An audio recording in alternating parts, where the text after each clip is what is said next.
I always start off with a Maxim from Chateau Heartiste. There's around 200 of them. Some are repeated and some numbers are repeated. So it's an approximate 200 Maxims.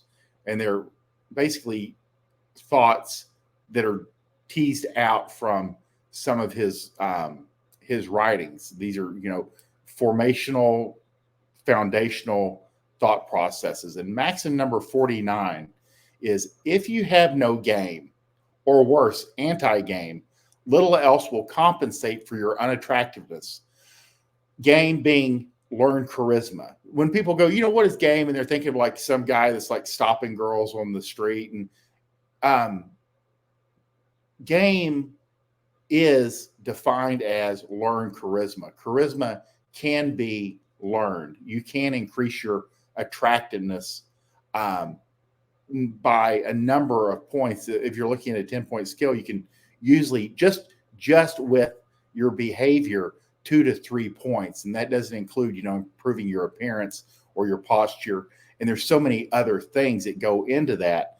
But having, and this is how I want to kind of convey this, is no game is your average guy that has very little interest in women. Most men don't. This is like a 90-10 split. 10% of us, and we're really in a teeny tiny 1%, actually, are enthusiasts and have a lot of experience or want lots of experience and find women and sex and all these things to be extremely interesting. And a lot of it's a mix of both genetics, environment, and experience. But for your average guy, when you look out, like if you look out across the suburbs where you see like thousands of cookie cutter homes, these guys don't really care that much about seduction, appearance of women or their own appearance, game. All of this stuff doesn't barely exist. They're happy to meet one girl that will have sex with them somewhat regularly, won't be a completely terrible bitch, and he can go to work and he can pursue his hobbies, because that's what is most interesting to most men is some type of getting high or drunk every day and pursuing their hobbies, be it hunting, fishing, RC cars, model trains, motorcycle. I mean, it can be literally any video games. Huge hobby of men that are just average guys, and they have no game. And that's okay, because they don't want it or need it, and it's not something that is actually real to them. Because like when you see game theories leaked out into like the mainstream, like if you ever see anything shared on Facebook, there's a lot of pushback against it because it's so foreign to how most men think. Or anti-game is where you have guys that are extremely logical. It's actually working against them.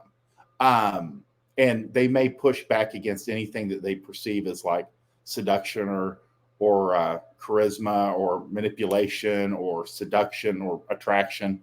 And that works against them. But little else will compensate for your unattractiveness with this. Again, this is what I try to convey to people. Like, you think wealth or a physically good-looking guy, these are two things that will help get you in the door. It gives you more opportunity for tryouts, should you say. But if you have no charisma, women tend to lose their attraction very quickly. That's why charisma or game, a broke bartender, musician, skateboarder with game can keep a rotation of hot 7s and 8s coming through his, broke apartment, banging on a mattress on the floor, and everybody's happy because game has that much power. And he never loses his attractiveness in that sense. But if you have no game, or worse, anti-game, you'll actually repel women, if not before they even get in the door, but shortly thereafter. You see a lot of really, and we see this in game, really physically attractive men that hold a good job, they have good appearance, but they're kind of ignorant about how women work.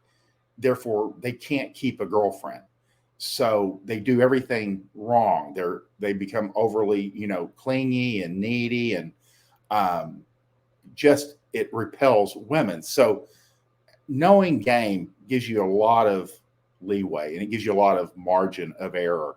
A man who's charismatic can get away with a lot. I mean, if you think about the two most charismatic people right on the forefront, it's like Bill Clinton and President Trump, both reaching the highest levels of leadership and getting in trouble and getting out, getting in trouble, getting it out, and basically being forgiven for everything that they do as they move along, that would otherwise have completely, somebody else would have been crucified. But because of the charisma, people are more forgiving, and this is to be political because I sure am not in that realm, but this is a fine example of like where charisma gives you a margin of error, and people are very forgiving of very charismatic men. So Maxim number 49, that's why charisma is so important to work with. It gives you so much margin. Number 49, if you have no game, or worse, anti-game, little else will compensate for your unattractiveness. No amount of muscle, no amount of facial beauty, no amount of money can make up for a lack of game. And that's just the way it is. Those things work, some things don't. When you're looking at